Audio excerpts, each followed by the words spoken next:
saludo cordial a cada uno de ustedes. Gracias por acompañarme una vez más en este día. Y hermanos, estamos muy prontos a celebrar el nacimiento de nuestro Señor Jesucristo. Aunque no sabemos la fecha exacta de su nacimiento, sabemos que Él vino a este mundo a darnos salvación y vida eterna. Y que nosotros no perdamos el enfoque de lo que realmente significa la Navidad.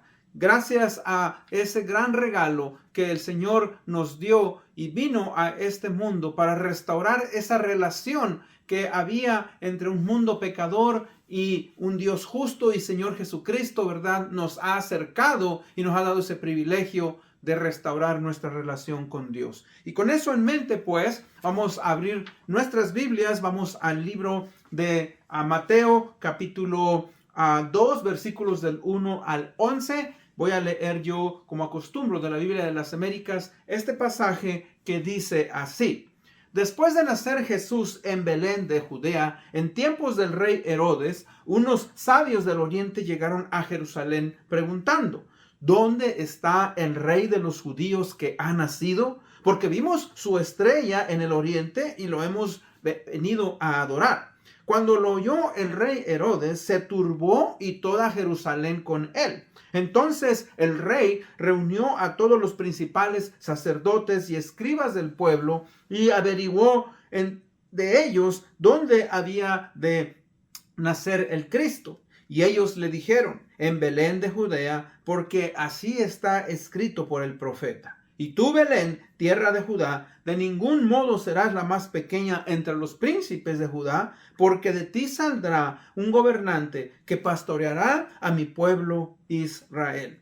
Entonces Herodes llamó a los sabios en secreto de ellos y determinó el tiempo exacto en que había aparecido la estrella. Y enviándolos a Belén dijo, vayan y busquen con diligencia al niño y cuando lo encuentren avísenme para que también yo vaya y lo adore.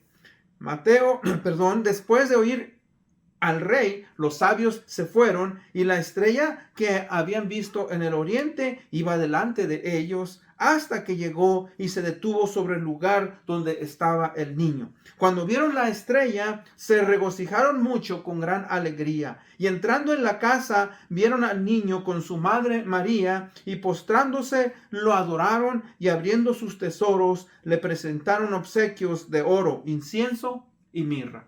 Padre, gracias te damos en este día por darnos el privilegio y la oportunidad de poder estar una vez más, Señor, estudiando el mensaje de tu palabra. Gracias, Señor, por tantas personas a las cuales tú les has puesto en su corazón, Señor, venir a ti. Y estos sabios del oriente, Señor, vinieron buscando, Padre, al gran rey, al Rey de Reyes y Señor de Señores, y lo encontraron y le dieron honor y gloria. Que ese sea, Señor, el deseo de nuestro corazón. Esto lo pedimos en el bendito nombre de Cristo Jesús, nuestro Señor y nuestro Salvador. Amén.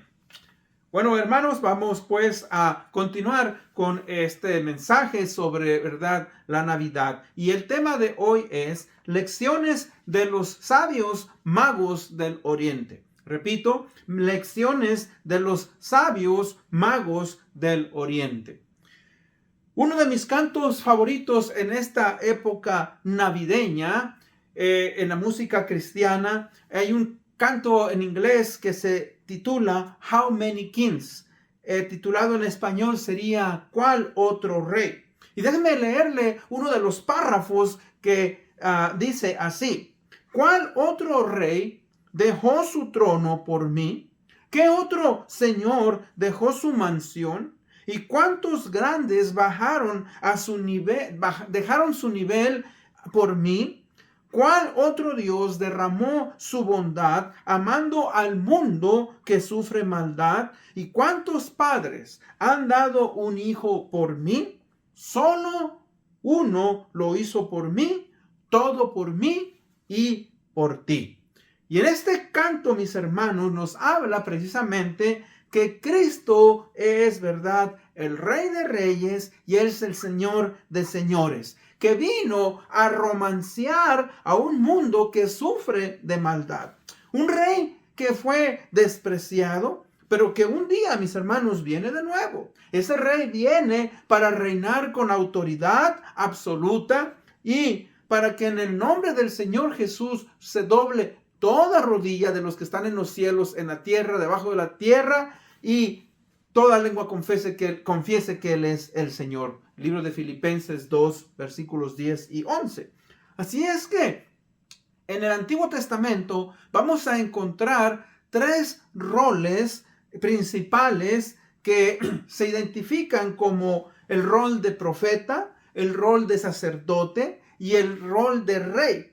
Todos estos roles que nos hablan del liderazgo en el Antiguo Testamento, Cristo Jesús los cumplió como profeta, como sacerdote y como rey. Y especialmente el día de hoy, mis hermanos, vamos a enfocarnos en ese rol de Jesucristo como rey. De hecho, ¿verdad? El autor de este evangelio del libro de Mateo presenta al Señor Jesucristo como el rey de los judíos, presenta al Señor Jesucristo como el rey que vendría, ¿verdad? Va a venir a establecer y vendría a establecer su reinado eternamente.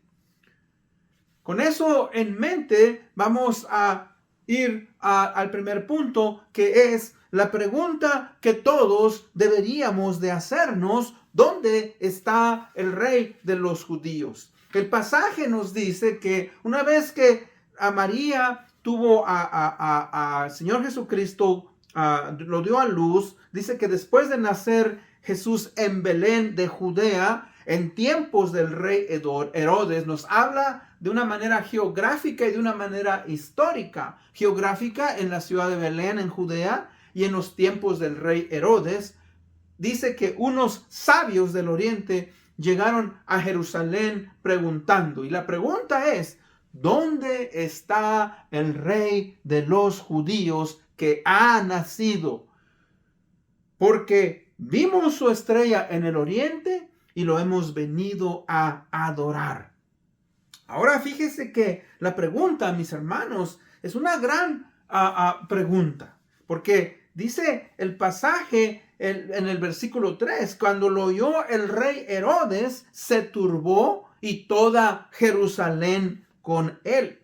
Ahora, ¿quiénes eran primeramente, verdad, estos sabios magos que estaban buscando al Señor Jesucristo? Porque fíjese que ellos querían conocer a aquel que por medio de unos o muchos portentos milagrosos había venido a este mundo, y ellos, hermanos, tenían grandes expectativas de él.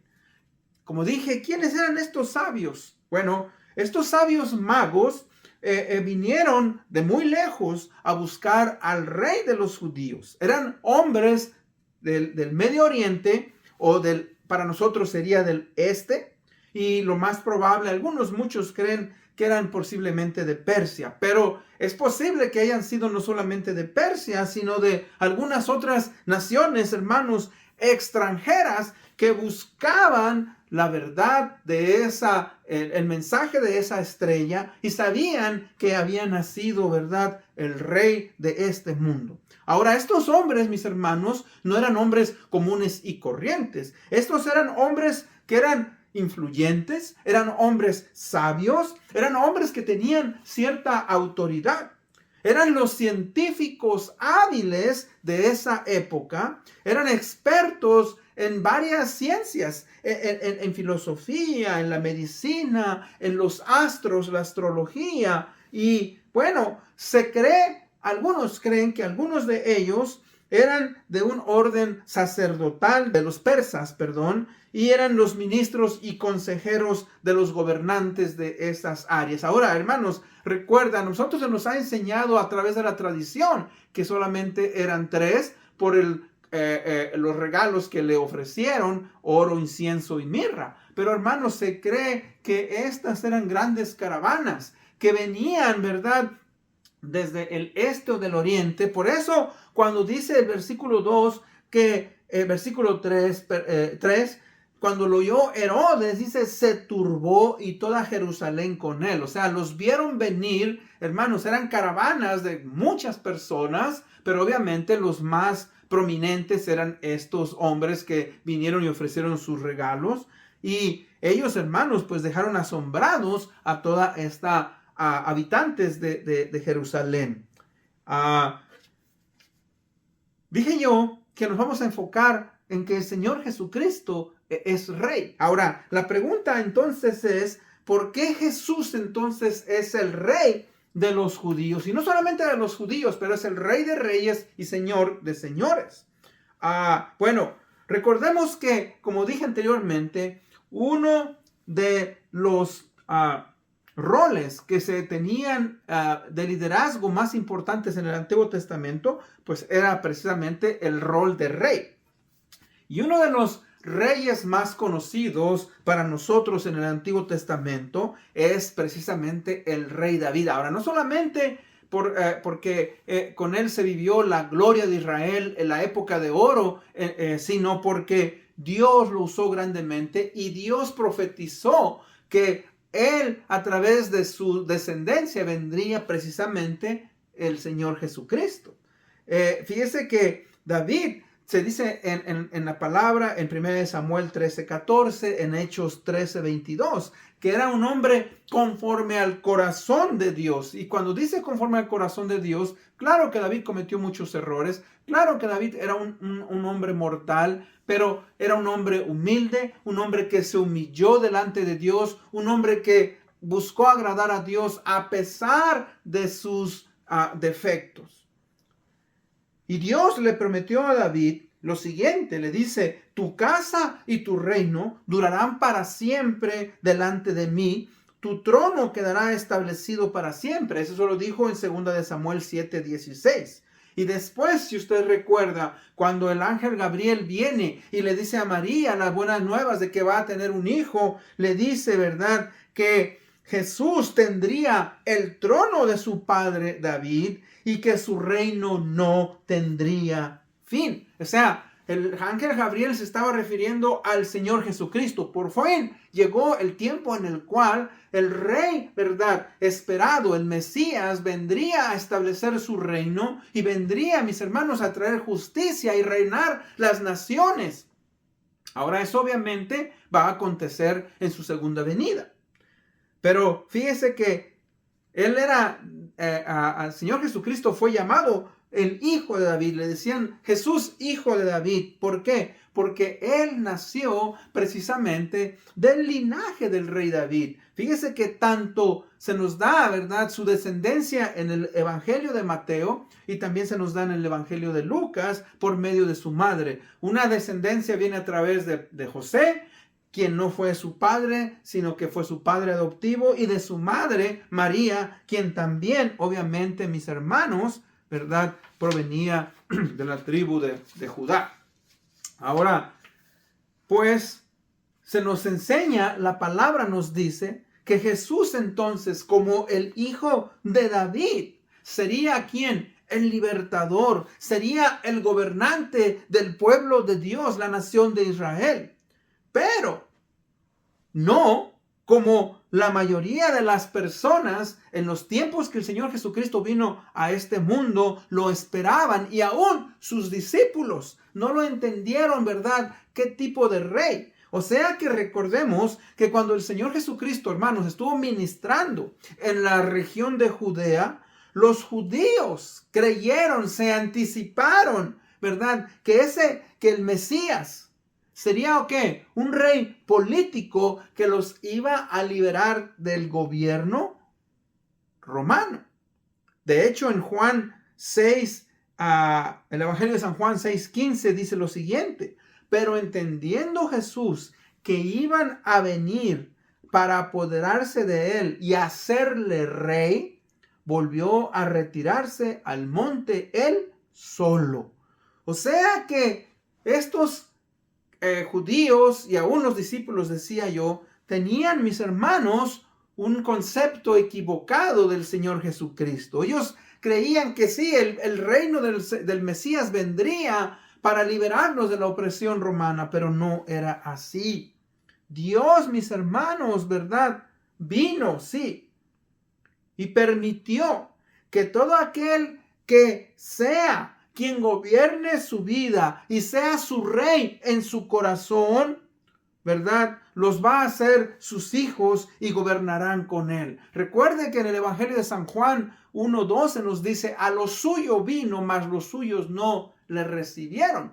Mas a todos los que le recibieron, a los que creen en su nombre, les dio la potestad, les dio la autoridad de ser hechos hijos de Dios.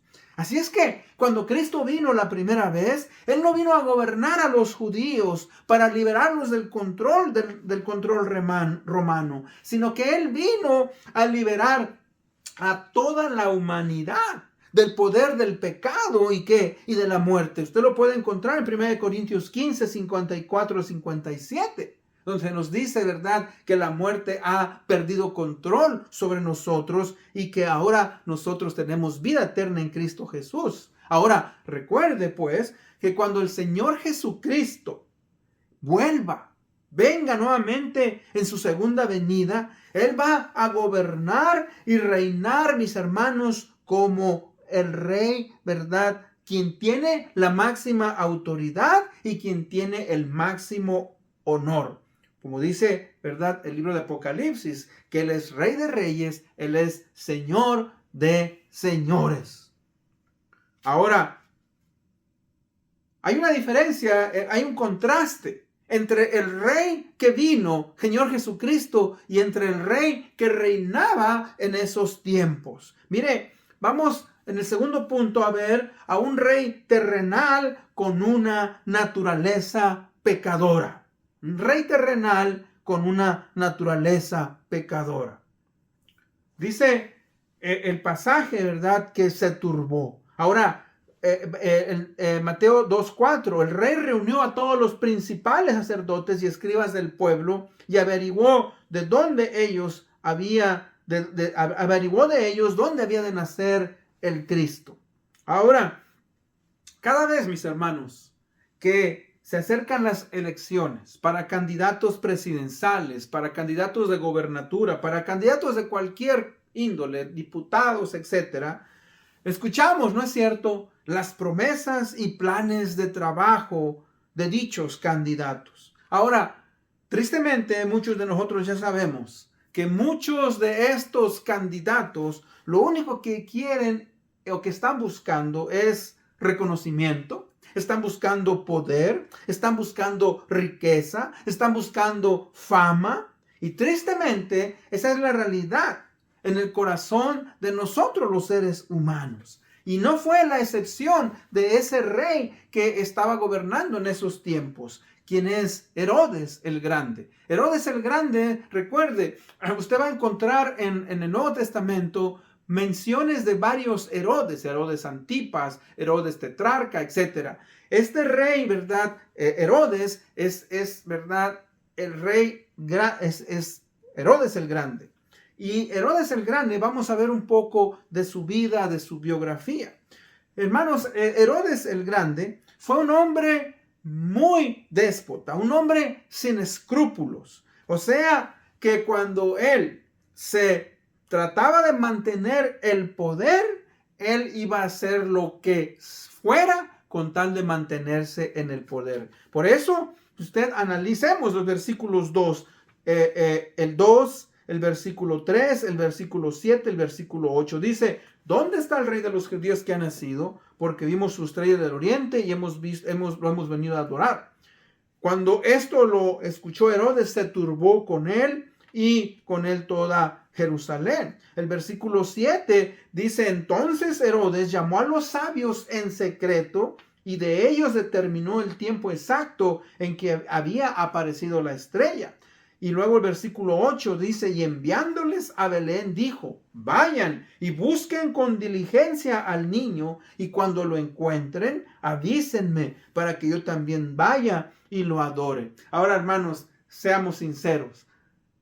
Herodes no estaba buscando el adorar al Señor Jesucristo. Usted siga leyendo el capítulo de Mateo más adelante y se va a dar cuenta, ¿verdad?, que cuando Herodes se vio engañado, que los reyes sabios no regresaron, ¿verdad? Se molestó tanto que él mandó, ¿verdad?, a sus soldados a la ciudad de Belén a que mataran, según, ¿verdad?, el registro, a todos aquellos niños que eran de 2 años para abajo. O sea, Herodes, mis hermanos, era un hombre que no se detenía cuando se trataba de mantenerse en el poder. Fíjese que él, ¿verdad?, sobrevivió a los desafíos de los judíos, a su gobierno, gracias, dice, a que tenía una gran hábil política con las autoridades romanas. Y él exterminó a muchos de sus enemigos. Y no solamente a muchos de sus enemigos, pero fíjese que mató a una de sus propias esposas y mató a 3 de sus propios hijos. Como le digo, sí, era un hombre muy inteligente, un maestro en el arte de gobernar, al igual que su padre, ¿verdad?, quien le heredó eso. O sea, un hombre muy ambicioso, pero un hombre completamente malo. Fíjese que él se casó aproximadamente con un total de 10 mujeres que le dieron al menos 15 hijos. Ahora, Herodes, mis hermanos, fue también, ¿verdad? Se quiso congraciar, quiso quedar bien con los judíos y reconstruyó el templo para ganar el favor de los judíos. Pero no solamente hizo eso, sino él también construyó templos paganos para otros dioses. O sea, él, mis hermanos, le gustaba a tener un juego político, le gustaba, ¿verdad?, trabajar con la gente, pero siempre para su propio beneficio. Y ustedes se dan cuenta cómo aquí Herodes le está diciendo a estos reyes sabios: vayan para que yo vaya, ¿verdad?, y le adore. Vayan y avísenme. Porque él, obviamente, sus planes eran malos. Él no quería honrar y glorificar al Señor Jesucristo. Ahora, tristemente, como todas las personas malas, Herodes, mis hermanos, no acabó bien del todo. Fíjese que él acabó, ¿verdad?, deteriorado de una manera física, pero más que todo de una manera mental. Antes de su reino, ¿verdad?, él veía a una de sus esposas que mató, la veía en otras personas y constantemente hablaba de esa su esposa porque era mucha su culpabilidad. Y no solamente eso, me imagino que al haber matado a sus propios hijos. Antes de morir, Herodes dividió su reino, ¿verdad?, en 3 porciones y dejó a sus hijos, a 3 de sus hijos, ¿verdad?, gobernando. Por eso cuando usted ve que el Señor Jesucristo ya tiene una edad adulta, dice que Herodes, ¿verdad?, el hijo del otro Herodes, lo llamó cuando él iba a ser, antes de ser crucificado, ¿verdad?, y quiso hablar con él. Y bueno, eso es parte, ¿no?, de la historia del rey Herodes. Y en el tercer punto, hermanos, vamos a enfocarnos, fíjese, en las lecciones de los sabios magos del Oriente.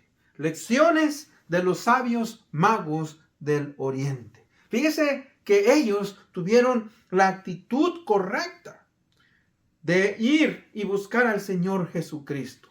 Porque hay algo, mis hermanos, que podemos aprender, mucho que podemos aprender. Fíjese que cuando Herodes llamó a los, dice, escribas y a los sacerdotes y les preguntó dónde habría de nacer, ¿verdad?, el Cristo, ellos le dijeron: bueno, él va a nacer en Belén de Judea, porque así está escrito por el profeta. Ellos fueron obedientes y ellos fueron, mis hermanos, a Belén. Se cree, mis hermanos, que la distancia, o no se cree, la distancia que hay desde la ciudad de Jerusalén a Belén son aproximadamente 6 millas o 9 kilómetros. No es algo, mis hermanos, muy lejano. 6 millas, 9 kilómetros se pueden recorrer aproximadamente entre 1 hora y media o 2 horas. Y algo que a mí me sorprende es que cuando escucharon estos sacerdotes y estos escribas que había nacido el rey de los judíos, porque ellos dicen, hemos visto su estrella y le hemos venido a adorar. Es que ellos sabían que había nacido. Y ninguno de estos escribas, ninguno de estos sacerdotes, ¿verdad?, tuvo el deseo de decir, bueno, vayamos, investiguemos. Y más sin embargo, mis hermanos, fíjese que estos hombres, dice el versículo 9, después de oír al rey, los sabios se fueron, y la estrella que habían visto en el oriente iba delante de ellos, hasta que llegó y se detuvo sobre el lugar donde estaba el niño. Una de las lecciones entonces que podemos aprender, mis hermanos, es que los sabios magos continuaron con el fin de terminar su viaje y cumplir con el propósito. O sea, ellos salieron de Persia y de tal vez otras naciones y tomaron meses, semanas o meses en llegar hasta ese lugar. Y hermanos, ellos, ¿verdad?, siguieron a la estrella. Fueron obedientes. ¿Y sabe qué? Esa es una lección que nosotros de la misma manera, hermanos, debemos de buscar. Buscar a nuestro Dios, mis hermanos, de una manera en la cual agotemos todos los recursos. En este caso, ¿verdad?, que la distancia, fíjese, no sea un obstáculo para nosotros, el de servir a nuestro Señor. Muchas veces, hermanos, estamos cansados. Muchas veces no queremos ir a la iglesia y decimos, bueno, ahí después. El Señor entiende, hermanos. Estos hombres no tenían las facilidades que nosotros tenemos de conducir un carro, de viajar con aire acondicionado o de viajar, ¿verdad?, con aire caliente. Ellos caminaron miles de kilómetros, cientos de kilómetros para adorar a Dios. Y esa es nuestra lección que nosotros, una de las lecciones que podemos aprender. Otra de las lecciones que nosotros podemos aprender, mis hermanos, en este pasaje, es que ellos tenían un objetivo. Venían buscando al rey de los judíos. No venían buscando a Herodes. No venían buscando, ¿verdad?, a los escribas y a los sacerdotes. Ellos, ¿verdad?, querían saber quién era ese niño y no descansaron hasta que lo encontraron. Por eso dice el versículo 10, cuando vieron la estrella, se regocijaron mucho con gran alegría. Fíjese que, hermanos, ellos no estimaron en la distancia. Para ellos, hermanos, el haber viajado fue un privilegio para ir a buscar a ese rey. Viajar, mis hermanos, por tanto tiempo para ellos no fue, ¿verdad?, un obstáculo. Y que eso también sea para nosotros, mis hermanos, un incentivo.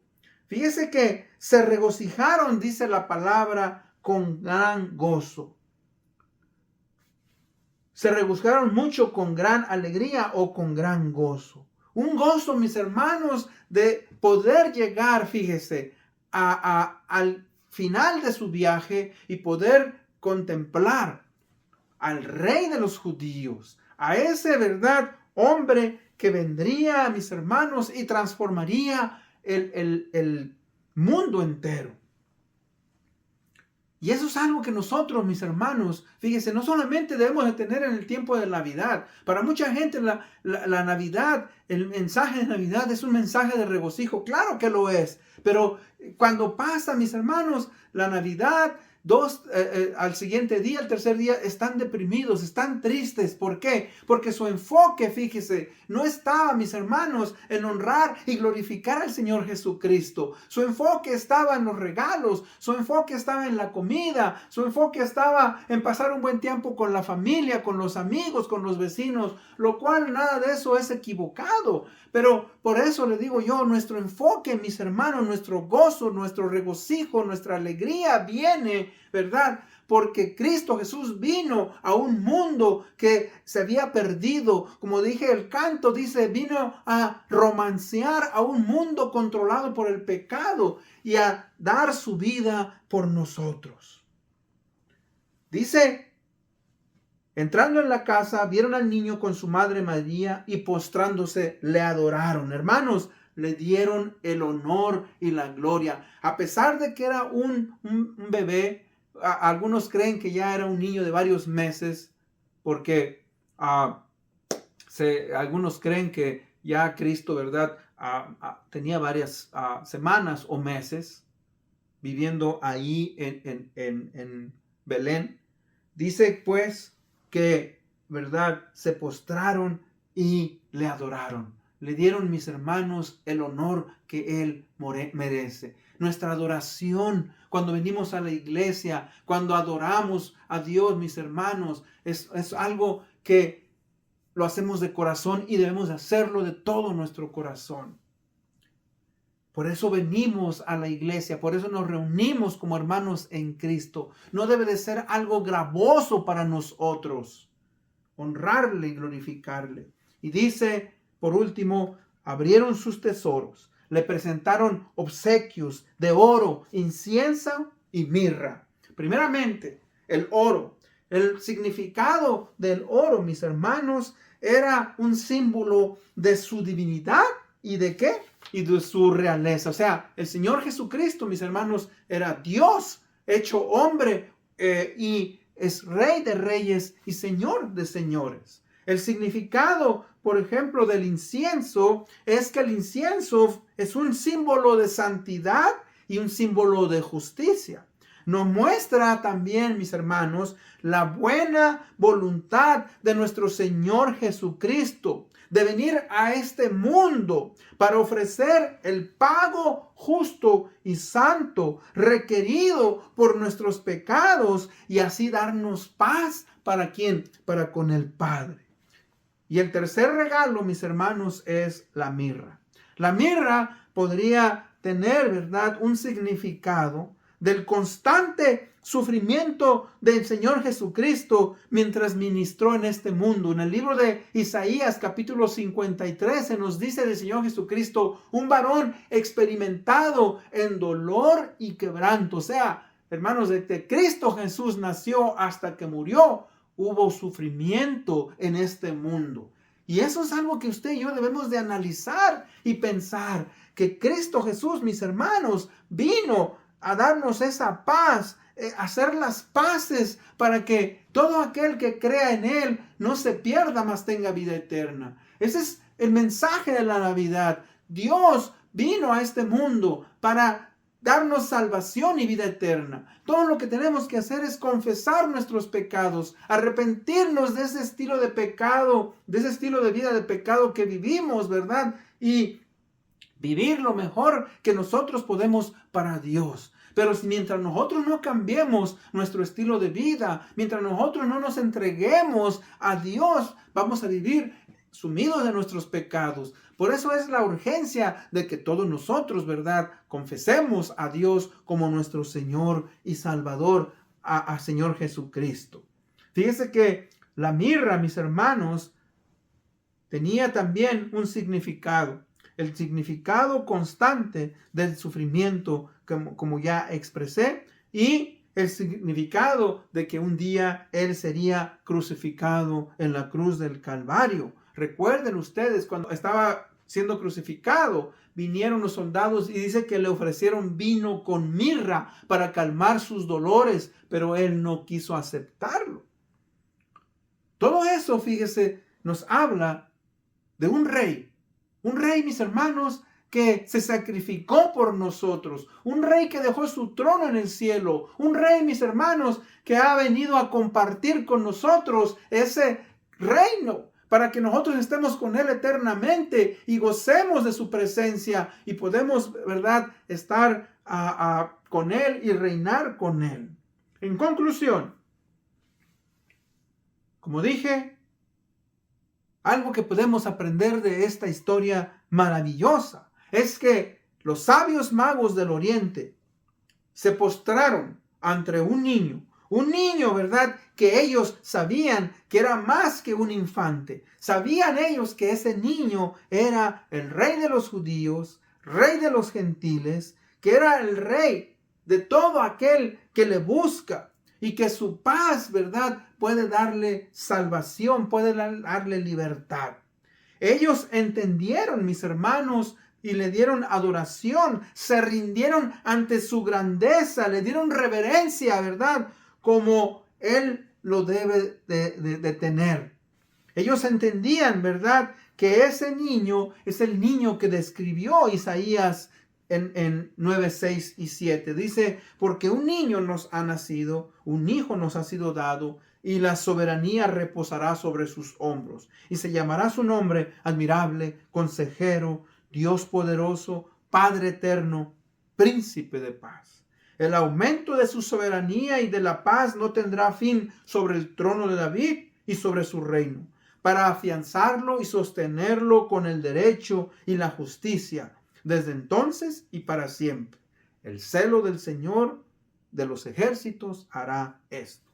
Nosotros, pues, al igual que los sabios magos, debemos de buscar, ¿verdad?, hacer al Señor Jesucristo no solo nuestro Rey, sino dejarlo, fíjese, que gobierne completamente nuestras vidas. Debemos darles reverencia, debemos darle honor, debemos darle gloria en cada día de nuestras vidas. Y con eso en mente vamos a orar. Padre, gracias te damos por habernos dado la oportunidad de estudiar un pasaje más. Señor, gracias, Padre, porque nosotros, al igual que estos reyes, estos sabios hombres, podemos imitar, Señor, su obediencia, nuestra adoración. Y Padre, te agradecemos por este mensaje. Abre nuestra mente, nuestro corazón, para reconocer que solamente, Señor, en ti es que podemos encontrar al Rey verdadero. En Cristo Jesús pedimos esto. Amén. Bueno, una vez más, Dios me los bendiga. Nos vemos hasta la próxima.